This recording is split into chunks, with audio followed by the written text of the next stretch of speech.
Immagina una ragazza che scrive d'amore mentre i suoi fratelli affilano i coltelli nella stanza accanto. Non è l'inizio di un romanzo noir, di un romanzo thriller, ma è la cronaca di un pomeriggio del 1546.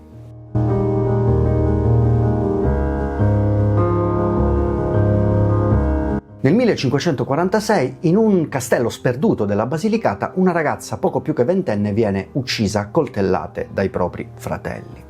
Non c'è un processo, non c'è una tomba, non c'è una lapide. Di lei restano solo 13 poesie e un nome: Isabella Morra. Il suo crimine, dicono, è aver amato l'uomo sbagliato, ma se guardiamo meglio dentro ai documenti ci accorgiamo che la storia è un po' più complicata di così. Nelle carte d'archivio non si parla solo di onore, ma di un segreto politico che i fratelli Morra non potevano permettersi di fare uscire da quelle mura. La cosa che oggi, ancora oggi, fa paura, forse però è un'altra, che di Isabella non sappiamo nemmeno dove si trovi il corpo. E quando una donna scompare così, il rischio è che a parlare, al posto suo, restino solo gli altri. Io in questo video non ti prometto la verità su Isabella, perché quella non può conoscerla nessuno. Ti porto solo dove sono andato io, dentro a questo castello, dentro le sue parole e dentro qualche carta d'archivio. Poi ti farai la tua idea. Questo è Favale, oggi denominato Valsinni, è un paesino della Basilicata, un borgo aggrappato alla roccia, affacciato proprio sulla valle del Sinni. Qui, intorno al 1520, nasce Isabella, figlia del barone Giovanni Michele di Morra, in pieno scontro tra Francia e Spagna per il controllo del sud.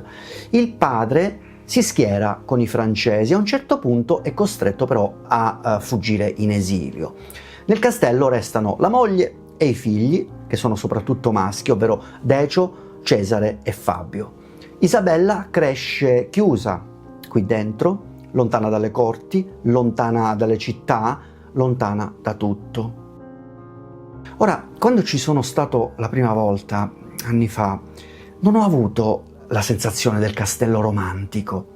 Ho avuto quasi l'impressione di un labirinto sospeso nel cielo. Scale che salgono e scendono, stanze a volte buie, a volte aperte su questi cortili altissimi che si affacciano sulla vallata circostante. Ma la particolarità era che le mura erano così spesse che davano l'impressione che le urla non sarebbero mai arrivate alla valle. Il castello non era una protezione, era una trappola silenziosa. E Isabella questo mondo lo guarda da una finestra e a un certo punto comincia a fare una cosa che per una donna del suo tempo è già un atto di ribellione. Scrive. E quello che scrive non è esattamente quello che ci si aspetterebbe da una signorina di buona famiglia del Cinquecento. Di Isabella ci restano 13 componimenti, pochi, ma bastano a far capire in che tipo di gabbia vivesse. Considera che lei chiama questo paese Natio Borgo Selvaggio, parla di una valle inferna, maledice il torbido Siri, che è l'antico nome del Sinni. Non è il paesaggio idilliaco dei poeti di corte, è un fondale ostile, a volte quasi nemico. Ora, questa non è una lezione di letteratura, ma ascolta solo il tono. C'è un momento in cui Isabella si rivolge direttamente a questa valle e dice in sostanza: ancora una volta, valle infernale, fiume alpestre, rocce in rovina, ascolterete il mio pianto eterno. È una ragazza che guarda dall'alto questo panorama meraviglioso e lo vive come una condanna. Nelle sue parole non c'è traccia di consolazione, c'è rabbia, c'è disperazione lucida. Poi in un altro testo parla con commozione del padre lontano, gli parla proprio, parla al padre. È su un monte da cui si vede il mare e dice più o meno: spesso fisso lo sguardo lì sperando di vedere una nave. che ti riporti a casa dall'esilio. Quel padre ovviamente non tornerà più. E questa attesa del padre, del mare, della libertà diventa una delle ossessioni della sua poesia. Ma il mare non è l'unica cosa che entra simbolicamente nella vita di Isabella. A un certo punto arriva una presenza molto più pericolosa, un nome spagnolo lunghissimo. Questo nome è Diego Sandoval de Castro, è un nobile spagnolo, barone di Bollita, anche lui un poeta, legato alla parte aragonese del potere del Regno di Napoli. Ora, le fonti che abbiamo, ovvero cronache familiari, studi successivi, parlano di una relazione epistolare tra lui e Isabella, ovvero lettere, versi e forse mai un incontro fisico vero e proprio. È un amore che viaggia sulle pagine, mediato dal precettore di lei, da qualche servo compiacente. In un romanzo qui partirebbe la storia d'amore perfetta, no? Lei rinchiusa nella torre, lui nel castello vicino, il pedagogo come postino, ma nella realtà, in una famiglia come i Morra, nel mezzo di un conflitto tra francesi e spagnoli, non dimentichiamocelo, questa vicenda è una miccia accesa vicino a una polveriera. Per i fratelli, infatti, Diego non è solo un possibile amante, è soprattutto un nobile straniero, spagnolo, con un peso politico notevole. È il contrario esatto del padre di Isabella, schierato con i francesi. Quindi, quando le lettere vengono scoperte, il problema non è solo nostra sorella ha scritto ad un uomo, è nostra sorella, figlia di un barone filofrancese, ha un legame con un esponente di spicco della fazione spagnola. E a quel punto la storia prende una piega che purtroppo riconosciamo benissimo anche ai giorni nostri, perché quello che succede dopo non è solo un delitto d'onore, è qualcosa di più sporco.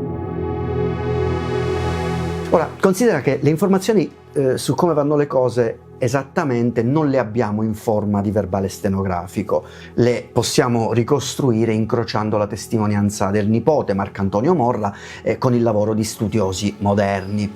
Ora, la sequenza riassunta più o meno è questa. Il primo a morire non è Isabella, ma il suo pedagogo, ovvero l'uomo che la istruisce, che fa da tramite alle lettere, ed è lui che viene eliminato per primo. Solo dopo tocca a lei.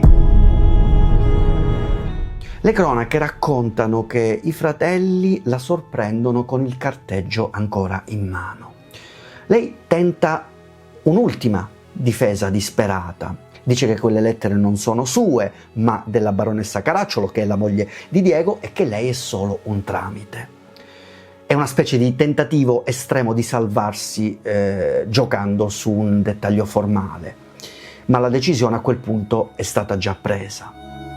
Isabella viene accoltellata nel castello in cui ha vissuto segregata praticamente per tutta la vita. Ufficialmente il classico omicidio d'onore, ovvero i fratelli lavano la vergogna nel sangue come il costume del tempo in parte consentiva, ma c'è un dettaglio ancora più pesante, ovvero alla morte di Isabella non segue alcun grande scandalo pubblico. Non si scatena un processo esemplare.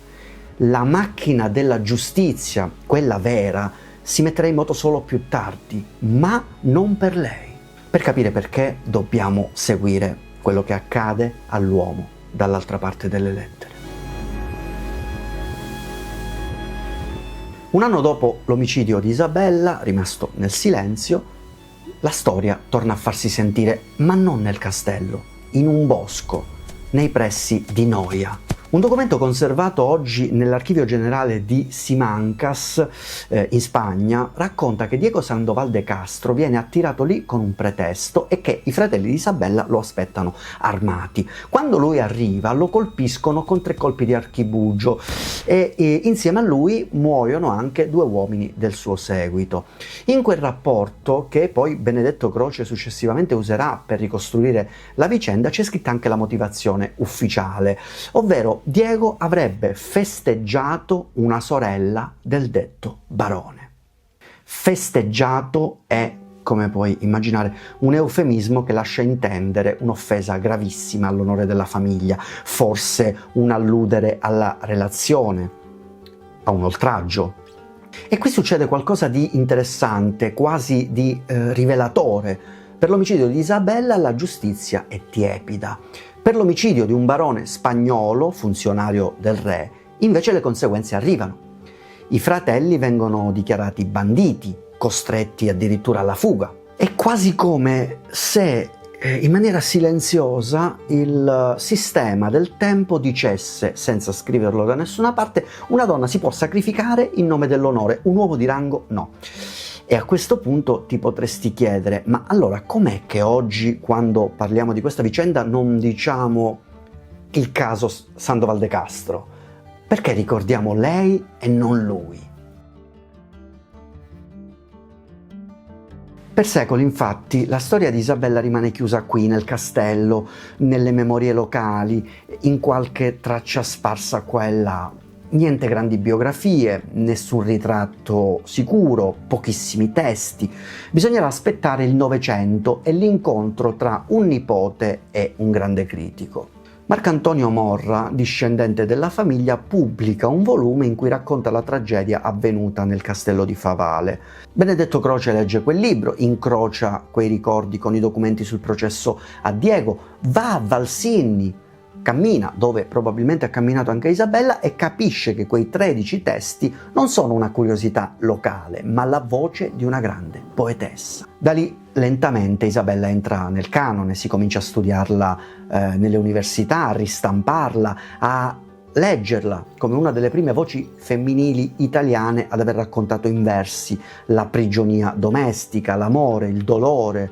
Oggi a Valsinni c'è un parco letterario, un premio a suo nome, e ogni estate il borgo la rievoca con letture, spettacoli, iniziative. E quando ci sono stato mi aspettavo una sorta di notte dei fantasmi, invece ho trovato una comunità che nonostante quello che sia successo tanto tempo fa, sembra dire: se il mondo l'ha cancellato una volta, noi non la lasciamo cancellare di nuovo.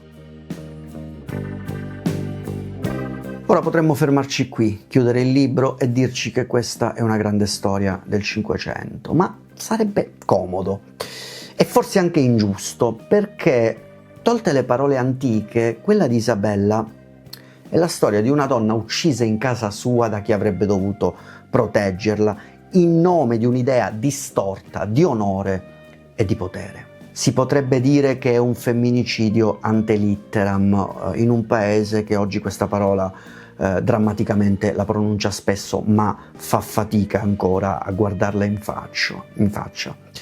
C'è l'isolamento, il castello come prigione, il borgo selvaggio come gabbia sociale, c'è il controllo, ovvero lettere sorvegliate, spostamenti limitati, decisioni prese sempre da altri, e infine c'è la cancellazione. Niente tomba, nessun ritratto certo, perfino il tentativo di togliere di mezzo la sua stessa immagine.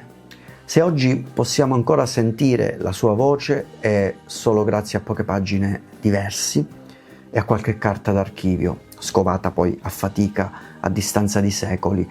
Il resto è inevitabilmente interpretazione, è prospettiva, è il modo in cui scegliamo di leggere questi segni.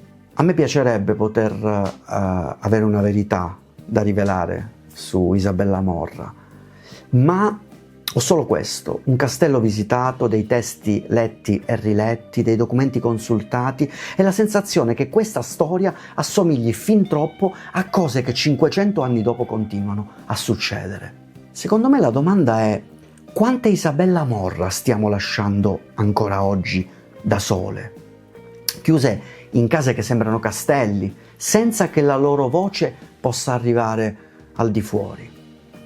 Se ti va, dimmi nei commenti cosa ti resta più impresso: il castello, le poesie, l'agguato nel bosco o qualcos'altro, perché da lì si capisce dove scegliamo di guardare quando parliamo di storie come questa. Io ti ringrazio per aver visto questo video e ti aspetto ancora qui per un nuovo enigma.